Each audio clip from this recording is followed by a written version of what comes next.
Hi everyone, welcome back to the Sherry world. तो अभी यहाँ पे हुए हैं अराउंड 9:45 समथिंग एंड मैं मेरी चाय पी रही हूँ। सो मैंने सोचा कि चलो आपके साथ थोड़ी चाय पे चर्चा कर लेते हैं। ठीक है। मैं आज आपके साथ बहुत एक यूज़फुल इन्फॉर्मेशन शेयर करने वाली हूँ, जो एक्चुअली मुझे बहुत सारे पर्सनल डीएम आए थे, प्लस कुछ लोगों ने कमेंट में भी मुझे क्वेश्चन किए थे about my journey, like process, RTPCR, मतलब इमिग्रेशन कैसे हुआ, ये सब चीज़ें। तो मैंने सोचा कि आपको इन डिटेल्स में यू नो ओके तो मैंने इन डिटेल्स में आपको सारी चीज़ें शेयर करने वाली हूँ। उसके लिए मैंने यहाँ पे आज नोट्स भी बना के रखे हैं और मैंने सोचा कि कोई लाइक एक भी चीज़ मिस ना हो जाए, उसके लिए मैंने नोट्स बनाया है और मैं ट्राई करूँगी आपको सारी डिटेल्स बता पाऊँ। ठीक है। तो फर्स्ट ऑफ ऑल क्या है कि अगर आप अगर आप यूके आने का प्लान कर रहे हो ना, तो ये वीडियो आपके लिए बहुत यूज़फुल होने वाली है। ठीक है।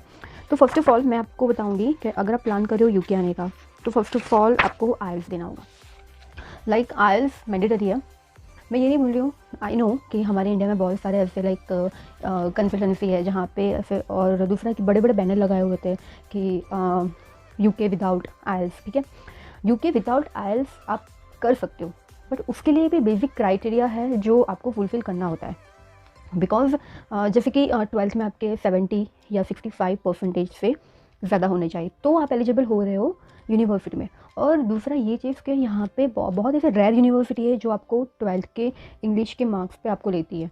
ठीक है। और आपको आपकी मनपसंद या आपके और अच्छी यूनिवर्सिटी नहीं मिल सकती है। कई बार ये भी होता है कि अगर आप चलो 12th के बेस पे आपने कोई यूनिवर्सिटी सिलेक्ट कर लिया, ठीक है, तो कहीं यूनिवर्सिटी में उनके पर्सनल टेस्ट होते हैं, इंडिविजुअल टेस्ट जो वो यूनिवर्सिटी आपको देती है वो आपको करना होता है, और उसमें जो उन्होंने रिक्वायर्ड जो स्कोर होता है वो आपको लाना होता है। तो क्या होता है ना कि मैं आपको सजेस्ट करूँगी कि विदाउट आइल्स मत आओ, आइल्स दे के आओ। आइल्स लाइक आप विद इन 2 या 3 मंथ्स में आप इजीली उसको कवर कर सकते हो, रिक्वायर्ड बैंड्स को ले आओ। ठीक है। तो फर्स्ट ऑफ ऑल चलो बात हो गई आइल टेस्ट की। अभी मैं बात कर रही हूँ कि अगर आप प्लान करो यूके का, तो first of all UK universities आती है कि आपको कौन सी यूनिवर्सिटी जाना है। सेकंड ये आता है कि आपको इनसाइड लंदन जाना है या आउटसाइड लंदन जाना है। दोनों में बहुत डिफरेंस है। बहुत सारे लोग ऐसे हैं जो नियर बाई लंदन या इनसाइड लंदन प्रेफर करते हैं। कितने लोग ऐसे भी हैं जिसको एडिनबर्ग है, मैनचेस्टर है, स्कॉटलैंड है, ठीक है, बर्मिंघम है, ऐसी जगह पे जाना होता है। डिपेंड है आपकी चॉइस क्या है। कई लोगों का होता है कि मेरे फ्रेंड्स वहाँ पे हैं, मेरे रिलेटिव्स वहाँ पे हैं, तो चलो मैं वहाँ पे जाता हूँ। ठीक है। तो वो आप पे है। तो फर्स्ट ऑफ ऑल जहाँ मतलब आप जब भी एजेंट के पास जाओगे बताओगे मुझे यूके जाना है, तो फर्स्ट क्वेश्चन इनका आएगा आपने आइल्स दिया है, आपको विदाउट आइल्स जाना है। ठीक है।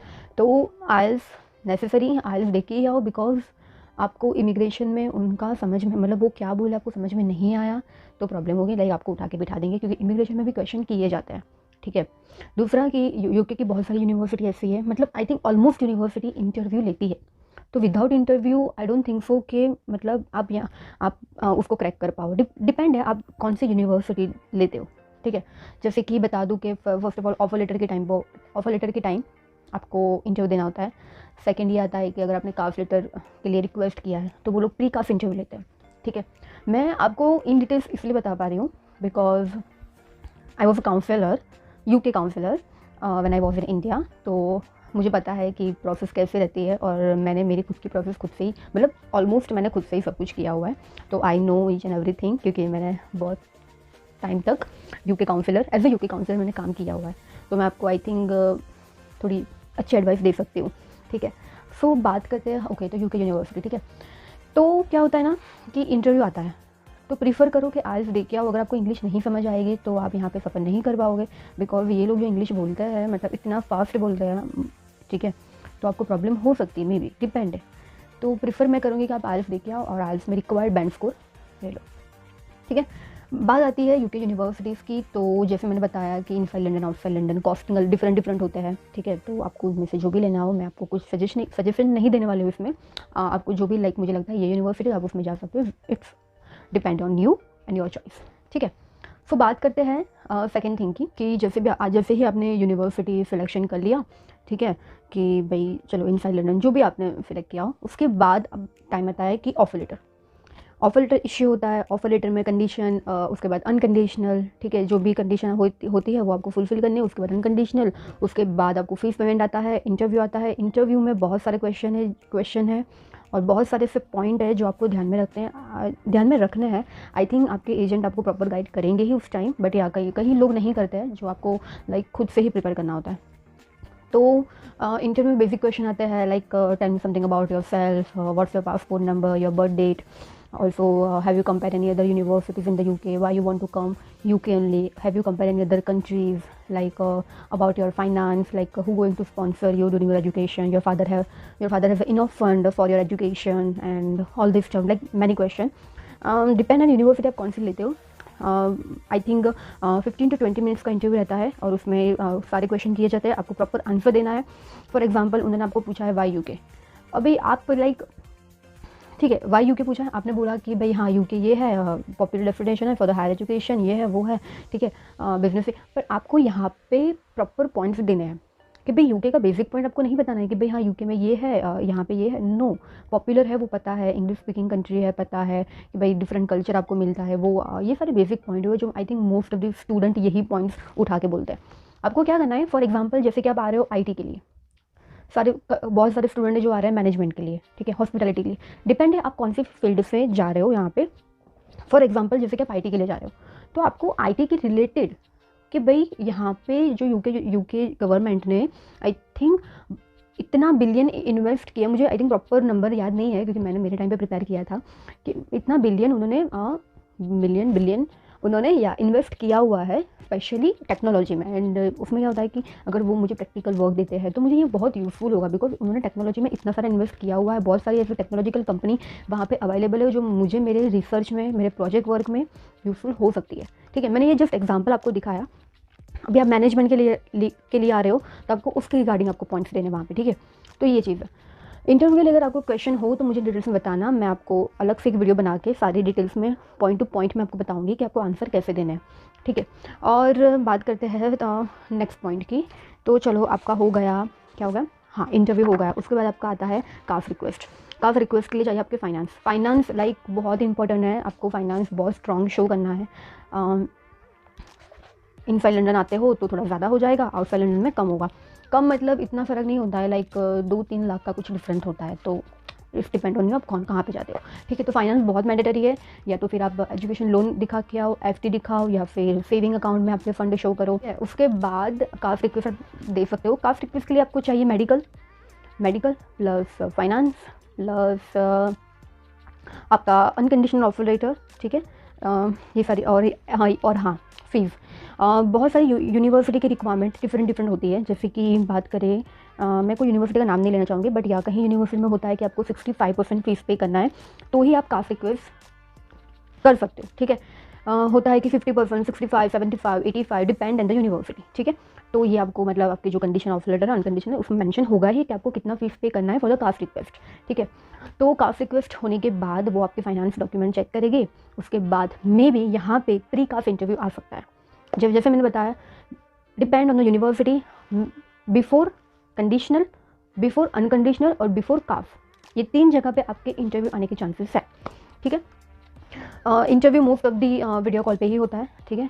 जूम मीटिंग होता है या फिर और हाँ ऐसी यूनिवर्सिटी है 2-3 जो मुझे पता है, वहाँ पे ऑन कॉल भी इंटरव्यू होता है। वो I think around 8 to 10 minutes का होता है, तो इतना टेंशन लेने की ज़रूरत नहीं है। बट हाँ, जहाँ पे अगर वीडियो कॉल आता है तो you have to be prepare कि आपको क्लियर कैसे करना है, ठीक है। उसके बाद हम बात करें, चलो कास्ट रिक्वेस्ट हो गया, उसके बाद आपका कास्ट लेटर आ गया। कास्ट लेटर आने के बाद प्रोसेस आएगी आपका फाइलिंग की प्रोसेस। लाइक एम्बेसी में आपका डेट लेना है, डेट लेने के बाद आपको जाना है, बायोमेट्रिक कंप्लीट करना है। बायोमेट्रिक कंप्लीट करने के बाद डिपेंड है कि आप प्रायोरिटी वीज़ा लेते हो तो विदिन 7 डेज़ में आता है, प्रायोरिटी नहीं लेते हो तो 14 या 15 डेज़ में आ ही जाता है, जो भी रिव्यू होता है, ठीक है।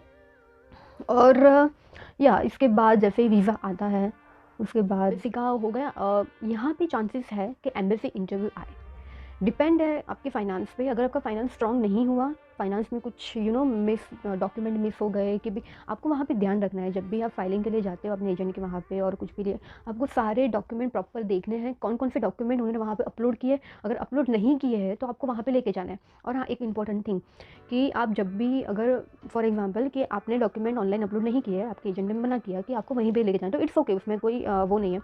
पर आप जब भी वहाँ पर लेके जाते हो ना, तो वो प्लास्टिक कवर नहीं होना चाहिए। जो डॉक्यूमेंट होता है उसमें, पता है हमने वो करवाया होता है, लैमिनेशन, एग्जैक्टली।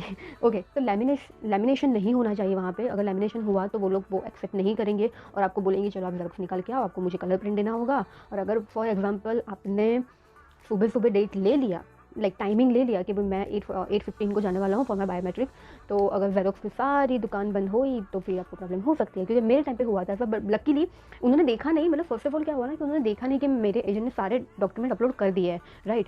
तो उन्होंने मुझे बोला स्टार्टिंग में ही कि आपको मुझे कलर कॉपी देनी होगी। मैंने कहा शिट, मतलब ये क्या हो गया, मतलब मैं तो लेके ही नहीं आती और मेरे सारे डॉक्यूमेंट विथ लैमिनेशन थे। तो उस टाइम मुझे बहुत प्रॉब्लम हुई थी। और फिर उस टाइम मतलब मैंने उनको बोला कि मेरे डॉक्यूमेंट ऑलरेडी अपलोड हुए हैं, तो उन्होंने चेक किया कि या मतलब ओके है। तो फिर उसके बाद मुझे लगा थैंक गॉड कि मुझे मॉर्निंग में मतलब, और मैंने क्या है ना प्री प्लानिंग करके रखा था। मेरे सिस्टर को बोल के रखा था कि बाहर कोई जेरोक्स की शॉप है, तुम देख के रखो, इन केस अगर वो लोग मेरे से लेते हैं डॉक्यूमेंट, अगर उनको ये नहीं चलता है तो मुझे फटाफट जेरोक्स निकलवाने के लिए जाना होगा। एम्बेसी में कुछ नहीं होता है, वो सिर्फ क्या है आपका वो फ़ोटो लेते हैं, उसके बाद फिंगरप्रिंट लेते हैं और डॉक्यूमेंट जो होते हैं वेरीफाई करते हैं। और हाँ, एम्बेसी में और एक चीज़ है जो आपको ध्यान रखना है। मैं जब गई थी ना वहाँ पे, तो मैंने उनको बोला था कि मुझे कुरियर नहीं करवाना है, ठीक है, मैं यहाँ पे खुद आके ले जाऊँगी। तो they are like no no, मतलब आपने प्रायोरिटी वीज़ा रखवाया है तो आपको लाइक सैटरडे आपका कुरियर आ जाएगा, तो आपको है ना एक दिन, मतलब मैं इतनी वो थी कि मतलब मेरा जल्दी से वीज़ा आ जाए, मैं फटाफट जाऊँ, ठीक है। तो मैंने प्रायोरिटी में डलवाया था और उसके बाद सैटरडे बहुत वेट किया बट नहीं आया। मंडे फाइनली आ गया था। तो और हाँ, आपको कुरियर, आप अगर अहमदाबाद में ही रहते हो, ठीक है, डिपेंड है आप कौन से स्टेट से आते हो। मतलब मैं तो अहमदाबाद गई थी और मैं तो अहमदाबाद रह रही थी, तो मैंने उनको बोला कि मैं वहाँ पे आके खुद ले जाऊँगी। अगर आप वहीं सिटी में रह रहे हो ना, तो आप प्रीफर करो कि खुद ही जाके ले आओ। वो कुरियर के चार्जेस मत एक्स्ट्रा दो, वो 1500 या पता नहीं कितने ले लेते हैं। हाँ, 1400-1500 ही हुए थे मेरे कुरियर के। तो इट्स बेटर है कि आप वहाँ पे जाके खुद ले आओ, कलेक्ट कर लो। आप मतलब जैसे ही वो रेडी हो जाएगा, आपको पहले टेक्स्ट मैसेज आएगा, तो वो ध्यान रखना है, टेक्स्ट मैसेज आएगा बीएफएस से। तो जैसे ही आता है आप वहाँ पे जाके कलेक्ट कर सकते हो। अगर आपने कुरियर करवा है तो आपको 2 दिन वेट करना पड़ेगा कुरियर का, तो ठीक है। तो हाँ, अगर आप डिफरेंट सिटी में रहते हो तो आप कुरियर करवा सकते हो, बट मैंने ये गलती की है, बट आपको सजेस्ट करूँगी आप मत करना, ठीक है। तो बस यही होता है और विदिन 7 डेज़ में वीज़ा आ जाते हैं। और कुरियर का 1-2 दिन लगता है, डिपेंड है कि आप कौन सी सिटी में रह रहे हो, ठीक है। मैं तो वही सिटी में थी तो मुझे तुरंत ही मिल गया था, ठीक है। जैसे ही मैसेज आया था उसके सेकंड डे मैंने रिसीव कर लिया था वो।